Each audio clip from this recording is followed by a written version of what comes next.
Oi pessoal, tudo bem com vocês? Então assim, a gente vai iniciar a disciplina de nutrição e dietética hoje, certo?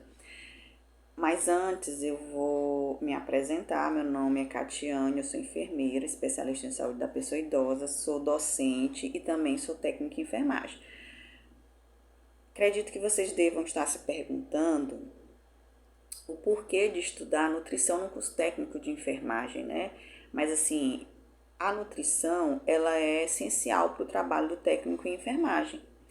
Mas antes de falar sobre a importância da nutrição para o técnico de enfermagem, eu vou falar para vocês um pouquinho quais são os objetivos da disciplina. Então, assim, o primeiro é conhecer o que é nutrição, né? Porque a nutrição é uma ciência, eu quero que vocês conheçam um pouquinho, conhecer os nutrientes, a importância desses nutrientes para o nosso organismo, conhecer a composição dos alimentos, discutir como a nutrição ela está relacionada aos atendimentos do paciente e esclarecer os cuidados nutricionais para a saúde e prevenção de algumas doenças. A gente também vai abordar os cuidados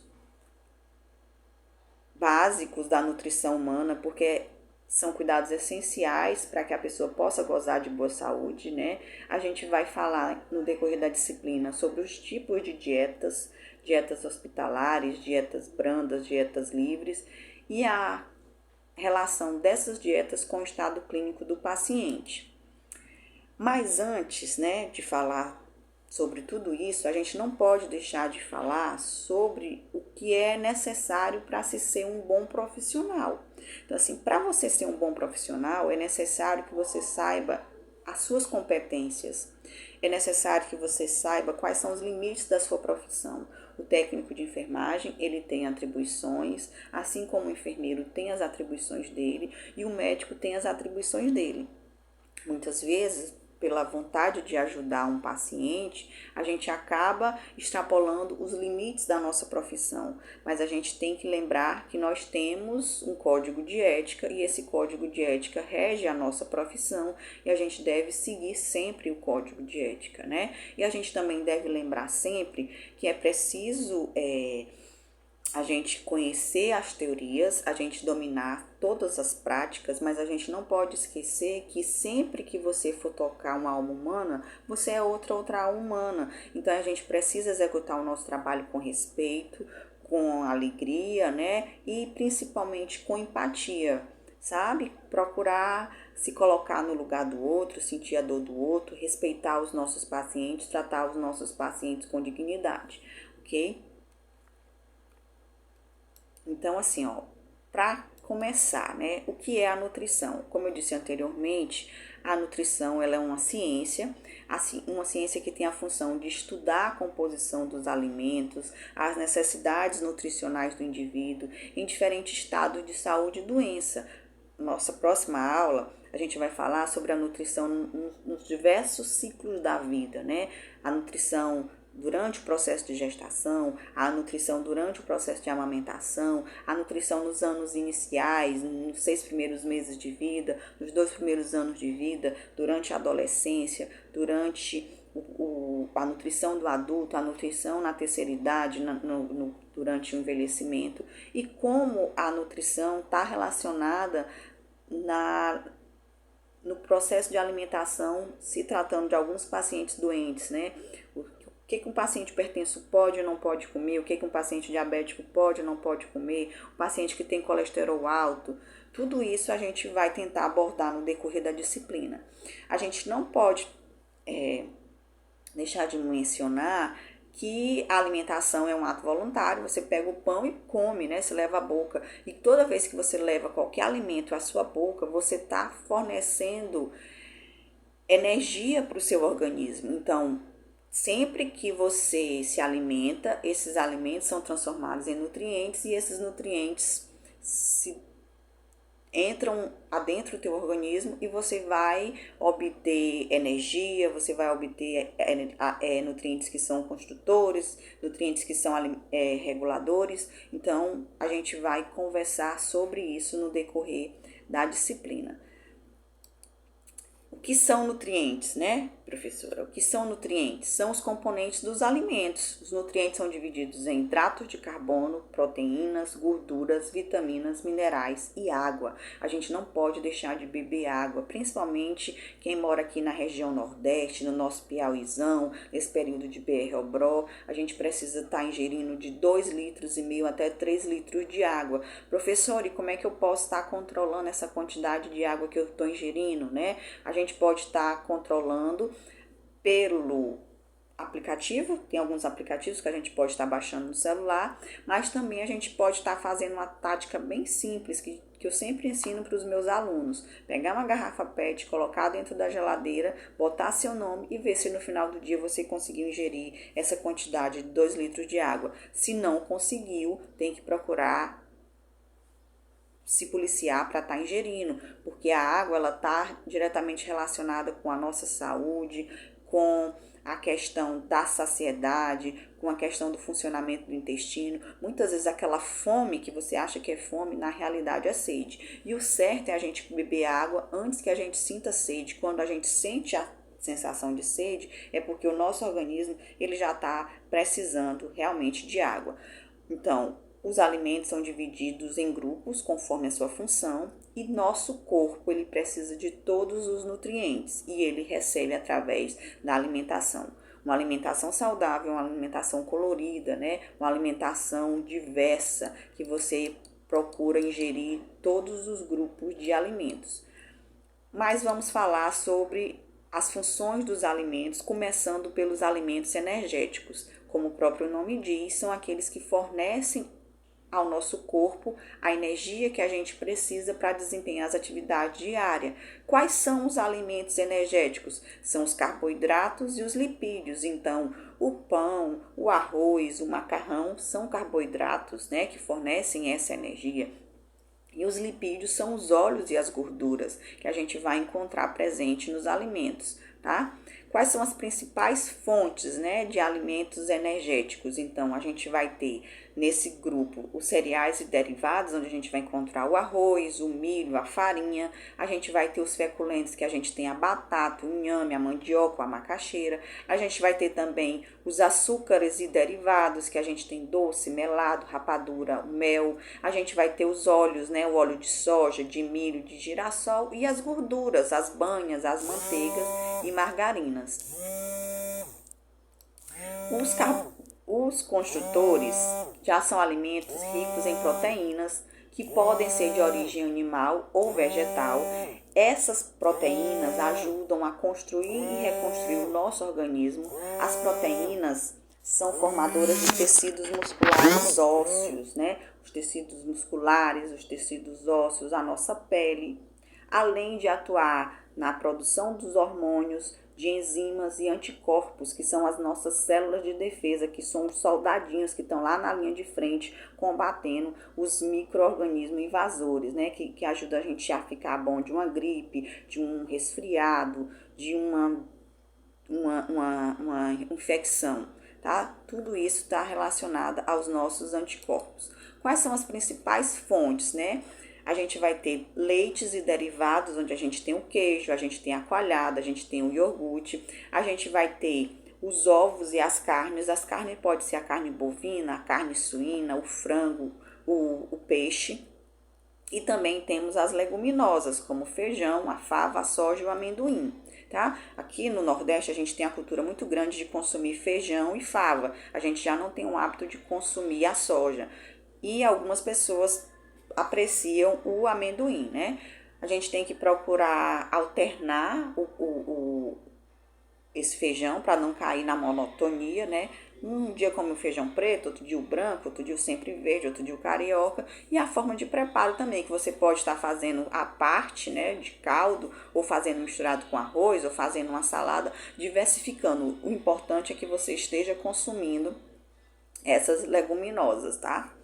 Temos os alimentos reguladores, né, que regulam o funcionamento do nosso organismo, vão dar resistência contra as doenças. Quais são eles, professora? São as vitaminas e os sais minerais, que vão ajudar na manutenção das células do nosso sistema nervoso, da nossa pele, dos ossos, do coração.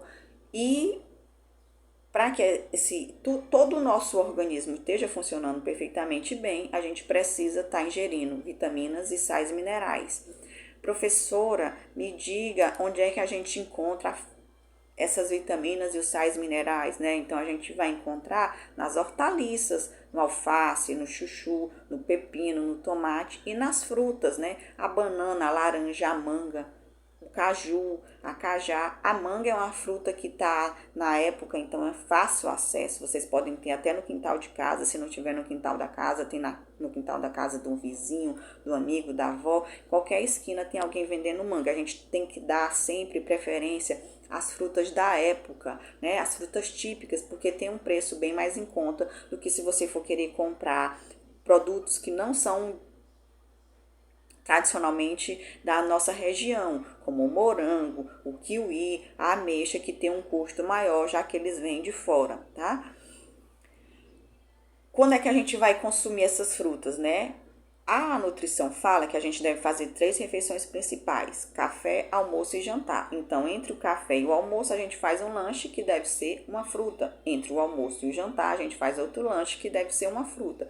E as hortaliças a gente vai consumir no almoço e no jantar na forma de salada, procurando variar na salada, porque muita gente acha que a salada é só alface, tomate e cebola. E você pode estar fazendo uma salada de alface com manga, você pode estar fazendo uma salada de pepino com tomate, uma salada de repolho com abacaxi, com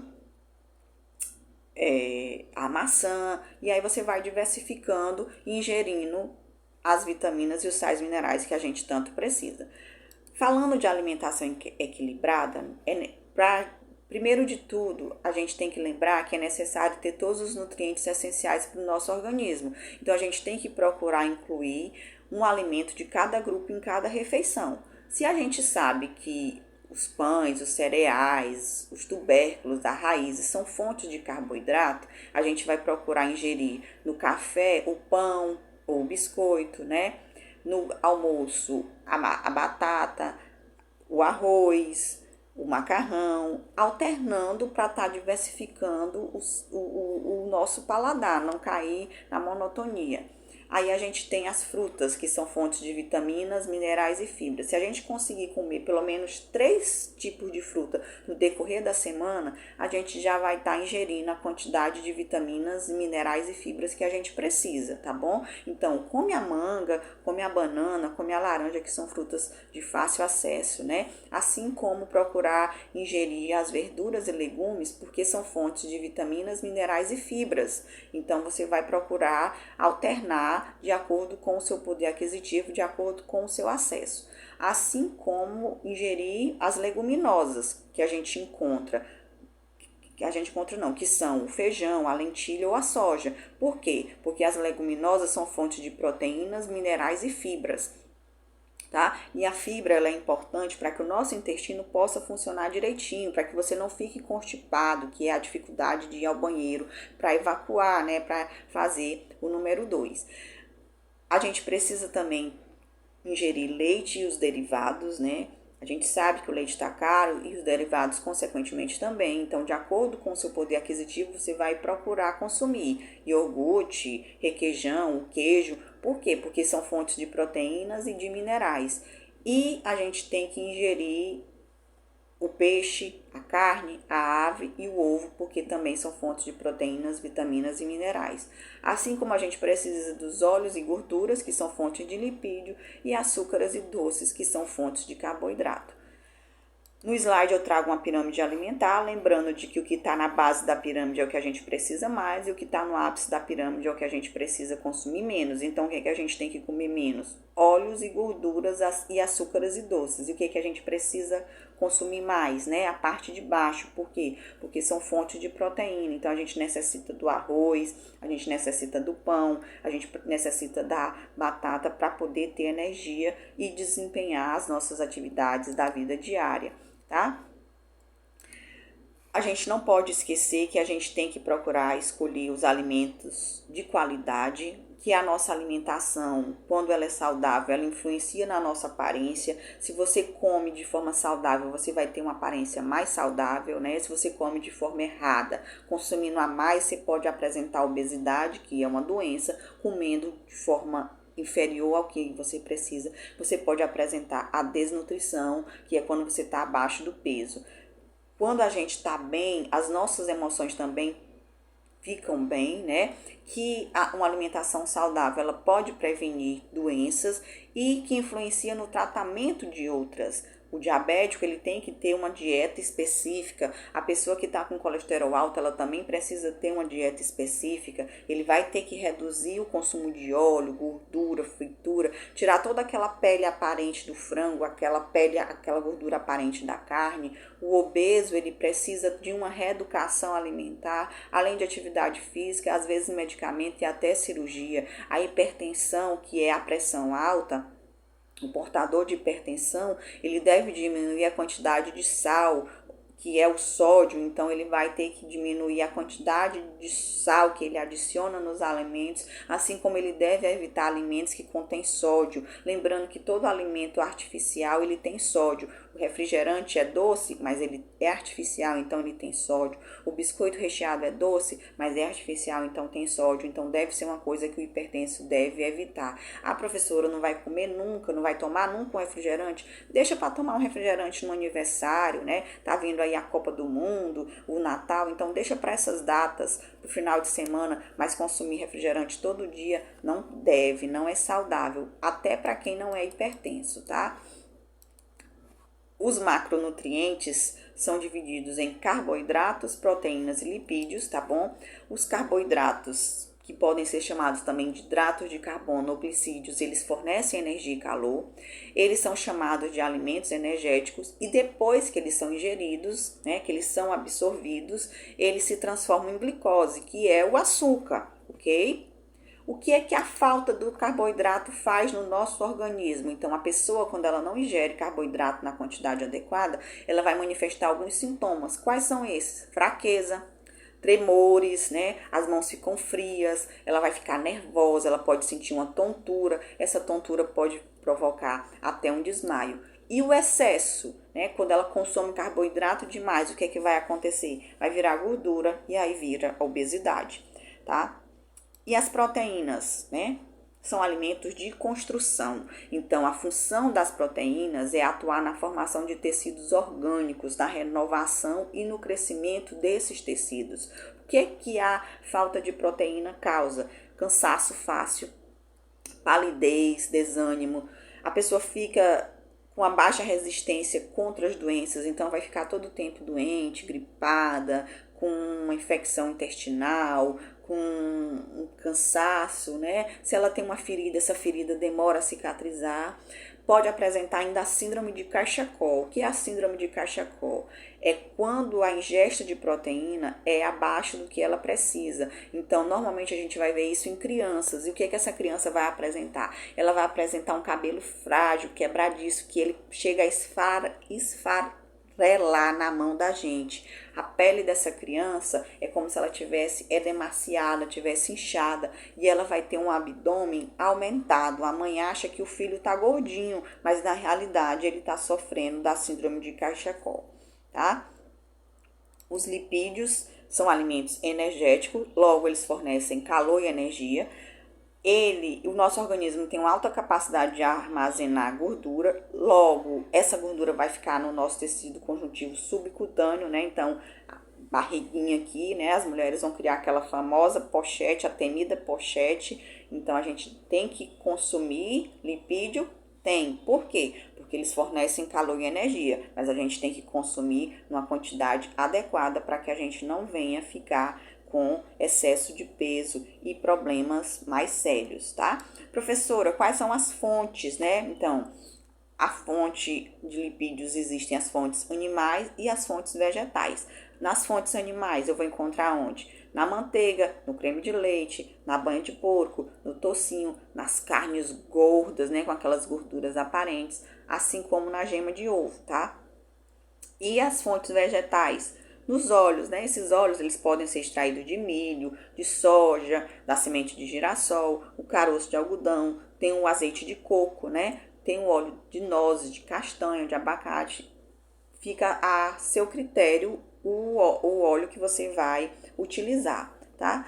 Professora, e no caso de você não consumir o óleo na quantidade adequada, o que vai acontecer? Então, assim, vai ter uma carência de gorduras, tá?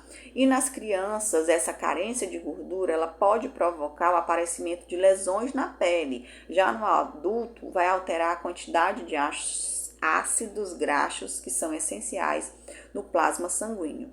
E o excesso, né? O que o excesso de gordura causa no nosso organismo? O aumento do colesterol, pode causar diarreia e pode provocar aumento do peso. Então, a gente tem que procurar comer com moderação. Na nutrição, a gente vai ver que a gente pode consumir tudo, desde que a gente não tenha nenhuma alergia ou intolerância, mas a gente precisa comer com moderação, tá? Já os micronutrientes, que são vitaminas e minerais, né? São as vitaminas e os minerais. Eles são substâncias indispensáveis em quantidades reduzidas. Então, a gente vai encontrar as vitaminas e os minerais na nossa própria alimentação, ingerindo frutas, ingerindo verduras, ingerindo legumes. Só quando é necessário, o médico prescreve a complementação, a suplementação com vitaminas. Mas ninguém tem a necessidade de sair em busca aí desenfreada na farmácia para estar comprando vitamina. Então, os sais minerais são indispensáveis como componentes estruturais. Eles devem estar presentes nos tecidos duros, né? Onde é que a gente encontra tecidos duros? Vocês acabaram de ver a disciplina de anatomia. Então, nos nossos ossos e nos nossos dentes também vão estar presentes nos fluidos corporais e nos tecidos moles, tá? Então, assim, a nossa aula de hoje foi uma aula pequenininha, tá bom? Com o intuito de introduzir a disciplina de nutrição, de eu me apresentar para vocês, mas a gente vai tentar rever esse conteúdo no decorrer da próxima aula. Assim como na próxima aula a gente vai corrigir a atividade que eu vou colocar no grupo, tá bom? No final do slide tem uma atividade, eu peço que vocês respondam, que a gente vai discutir isso de forma presencial no próximo encontro, assim como a gente vai falar sobre a nossa feira de nutrição, tá? Então eu peço que vocês tentem assistir a aula, que vocês respondam a atividade, que vocês fiquem bem, que vocês procurem votar com responsabilidade e até o nosso próximo encontro, que vai ser de forma presencial. Beijo, até a próxima!